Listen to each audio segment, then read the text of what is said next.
Thank you. আপনি একটু ঠান্ডা হন, জানান না।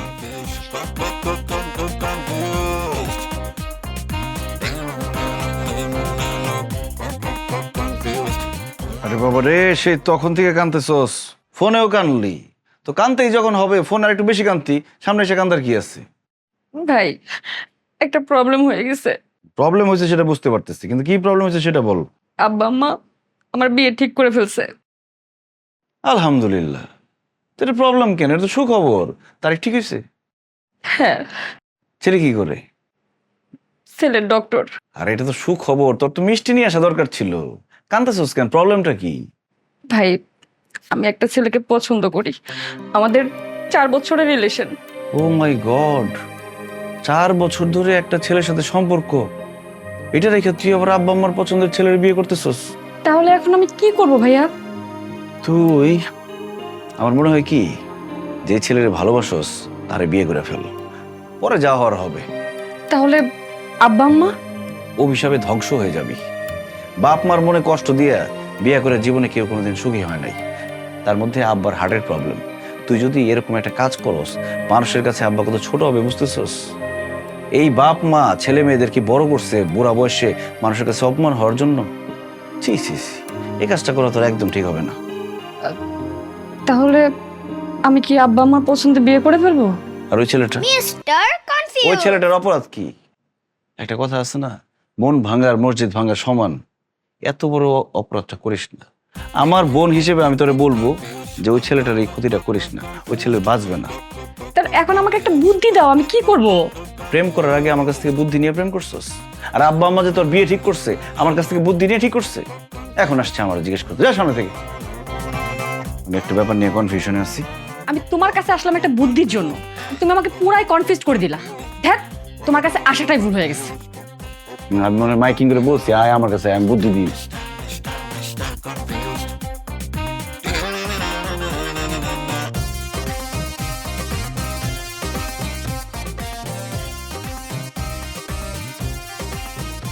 এই, আপনি এখনো যান নাই? না, আমি আজকে থেকে এখানেই থাকবো। এই ছাদে থাকবেন? খোলা আকাশের নিচে বৃষ্টি আসলে? আমাকে কনফিউজ করা ট্রাই করেন না, আমি কনফিউজড হচ্ছি না।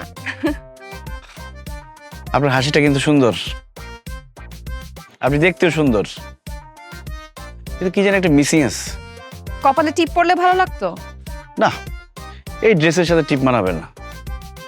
মিসিংটা হইলো ড্রেসটাই ভাল লাগতেছে না।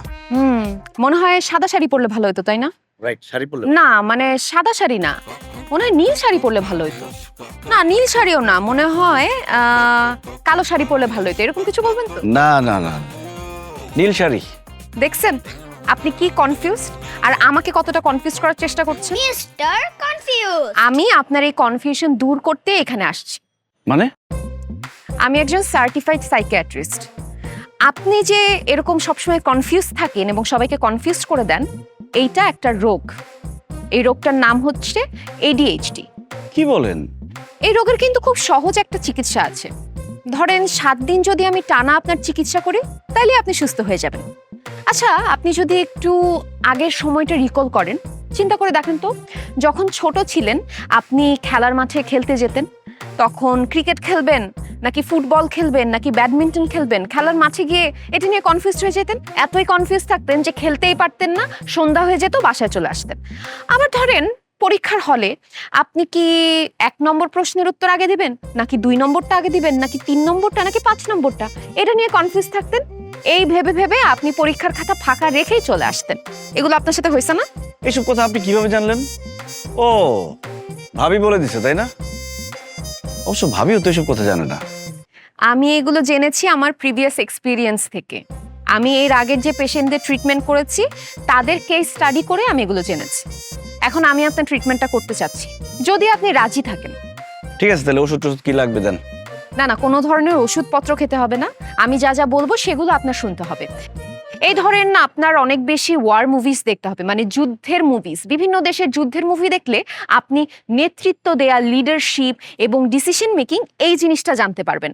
কারণ প্রত্যেকটা যুদ্ধের মুভিতেই একজন করে নেতৃত্ব প্রদানকারী নেতা থাকে, তাদেরকে দেখে আপনি ইন্সপায়ার্ড হবেন এবং আপনি বুঝতে পারবেন প্রত্যেকটা প্রতিকূল মোমেন্টে আপনার কি করতে হবে, কোন ডিসিশনটা নিতে হবে, কিভাবে সবাইকে লিড করতে হবে। সো এটা আপনি মুভি দেখে জানলেন। আর আপনাকে অনেক বেশি বই পড়তে হবে, 100 মনীষীর জীবনী পড়তে হবে, যাতে তারা জীবনে কিভাবে সাকসেস পেয়েছে এবং তারা জীবনে কি করেছে এইটা থেকে আপনি কোনো কিছু শিখতে পারেন। তো যুদ্ধের মুভি দেখে বই পড়ে যদি ঠিক হয়ে যায়, তাহলে আপনার কাজটা কি? আমার কাজটা আসলে আমি আপনি আমাকে কনফিউজ করার চেষ্টা করছেন না, এগুলা করলে চলবে না। আমি খুব ভালো মতো আপনাকে বুঝে গেছি। আর শোনেন, আরো একটা কাজ আছে, অনেক বেশি কুকুর বিড়ালকে খাওয়াতে হবে। আরে আমি কুকুর বিড়াল কেন খাওয়াবো? আমার ইচ্ছা, আমি বলছি তাই। দেখেন, আপনি যদি পুরোপুরি আমার উপর বিশ্বাস না রাখতে পারেন, আমি ট্রিটমেন্ট করাবো না, আমি এখন থেকে চলে যাচ্ছি। আপনার ভাবি মনে কষ্ট পাক, আমার কিচ্ছু করার নাই। আমি চলে যাচ্ছি। ঠিক আছে, থাকেন। ট্রিটমেন্ট করতে যাচ্ছেন, দেখি কতদূর কি হয়। Best of luck. Thank you.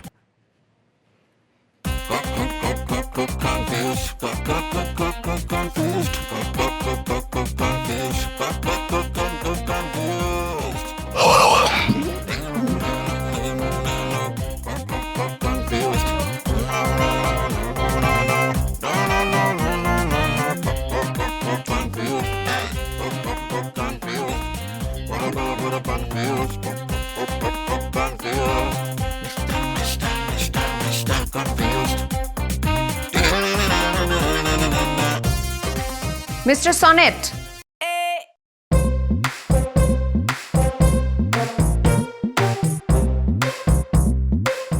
বুঝলাম। আপনি ঘুমাচ্ছেন কেন? আমি ঘুমাইতেছিলাম। কে বললো আপনাকে? আমি যে মুভিটা দেখে একটা ডায়লগ আমার লাইফের সাথে এমন ভাবে মিলে গেছে, ওইটা নিয়ে আমি একটু চিন্তা করতেছিলাম চোখটা বন্ধ করে। এত ভাবতে হবে না আপনাকে, আপনি মুভি দেখে শেষ করেন। মুভি দেখা তো শেষ। 3 ঘন্টার মুভি, আপনি 12 মিনিট দেখছেন। আমি অলরেডি চেক করছি। এতক্ষণে 12 মিনিট শেষ হয়েছে? Mr. Confused.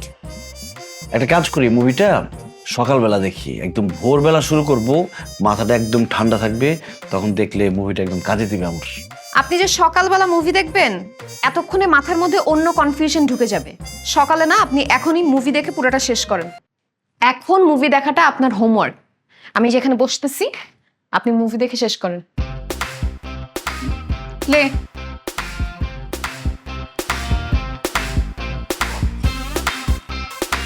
আপনার ঘুম আসে না? না, কিন্তু ঘুমানো দরকার, রাত হয়ে গেছে তো, না ঘুমাইলে চেহারা নষ্ট হয়ে যাবে। আমার চেহারার থেকে আমার পেশেন্ট বেশি ইম্পর্ট্যান্ট। আপনি মুভি দেখেন চুপ করে। চোখের নিচে কিন্তু কালি পড়ে গেছে। ইস রে, কি অবস্থা!